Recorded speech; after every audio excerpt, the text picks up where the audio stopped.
Assalamualaikum sahabat Jurnal Min 5 Ciamis. Assalamualaikum sahabat murid Ramadan. Allahu Akbar, Allahu Akbar, Allahu Akbar. Wah, seneng banget ya, akhirnya hari yang kita nanti-nanti datang juga. Hari ini, kita mau merayakan hari kemenangan yang penuh dengan kebahagiaan. Apa itu? Betul, Idul Fitri. Sudah siap buat berpetualang seru bareng-bareng? Yuk, kita mulai. Di hari yang suci ini, ada ucapan yang indah banget yang sering kita dengar. Minal aidin wal faizin, mohon maaf lahir dan batin. Kalian tahu nggak, ini tuh bukan ucapan biasa loh. Ini adalah doa yang tulus supaya kita semua kembali suci. Dan yang paling penting, kita saling memaafkan semua kesalahan. Hati jadi lega dan persahabatan kita jadi makin erat. Indah sekali ya.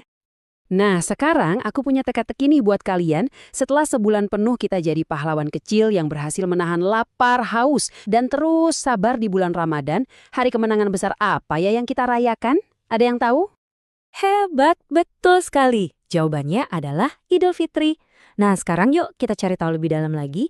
Sebenarnya apa sih makna di balik hari kemenangan yang spesial banget ini? Jadi, Idul Fitri itu artinya kembali ke fitrah atau kembali suci. Ini adalah hari raya besar buat kita, umat Islam, setelah kita berjuang dan berhasil menyelesaikan puasa Ramadan. Anggap aja ini piala kemenangan kita, kemenangan melawan rasa lapar, haus, dan juga godaan untuk berbuat yang gak baik. Artinya, kita semua ini adalah juara. Keren kan? Pagi hari pas Idul Fitri itu rasanya beda banget. Ada suasana yang sangat istimewa. Nah, kita akan mengawali hari kemenangan ini dengan ibadah yang super spesial, yang cuma ada setahun sekali. Apa itu? Betul, sholat Id.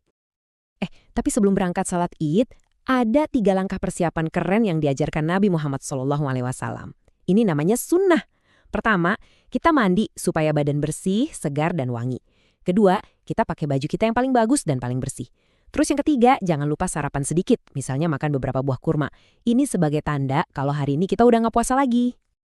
Nah, sebelum kita mulai sholat, ada satu hal yang paling penting, yaitu niat. Niat itu ibarat kita ngobrol di dalam hati sama Allah. Ya Allah, aku akan melaksanakan sholat Idul Fitri ini hanya karenamu. Ini adalah janji tulus kita kepada Allah di hari yang spesial ini. Emangnya apa sih yang bikin sholat Id ini beda dan spesial banget? Oke, pertama, waktunya cuma setahun sekali. Kedua, biasanya sholatnya di lapangan luas atau masjid besar, rame-rame bareng semua orang. Dan yang paling seru, gerakannya punya takbir tambahan. Kita bilang Allahu Akbar 7 kali di rakaat pertama dan 5 kali di rakaat kedua. Wah, beda dan seru banget kan? Setelah selesai sholat dan berdoa, petualangan seru Idul Fitri baru saja dimulai. Sekarang kita masuk ke bagian yang paling ditunggu-tunggu dan bikin hati hangat, yaitu mengunjungi keluarga dan saudara. Tradisi indah ini namanya silaturahmi. Coba deh kita lihat keluarga di gambar ini. Mereka udah rapih, wangi, dan siap berangkat ke rumah kakek dan nenek. Lihat deh senyum di wajah mereka. Semuanya kelihatan gembira banget karena mau ketemu sama orang-orang yang mereka sayangi.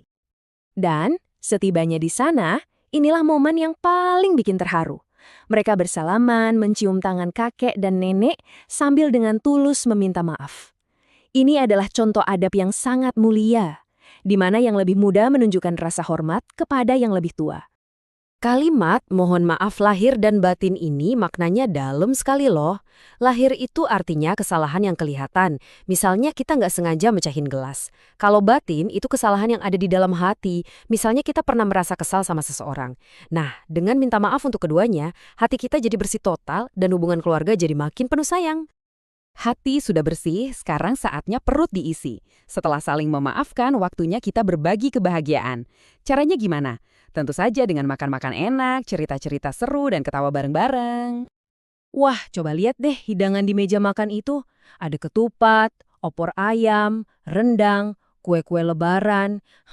Enak banget kelihatannya. Sambil makan, mereka kumpul dan saling cerita. Momen-momen kayak ginilah yang bikin lebaran terasa hangat dan gak bisa dilupakan. Dan ini dia nih, momen yang paling bikin senyum kita jadi lebar. Alhamdulillah, kakek membagikan THR. THR atau tunjangan hari raya ini bukan cuma soal uang loh. Ini adalah hadiah tanda cinta dan kasih sayang dari yang lebih tua, biar keceriaan kita di hari raya jadi makin lengkap. Setelah seharian keliling buat silaturahmi, badan mungkin rasanya sedikit capek.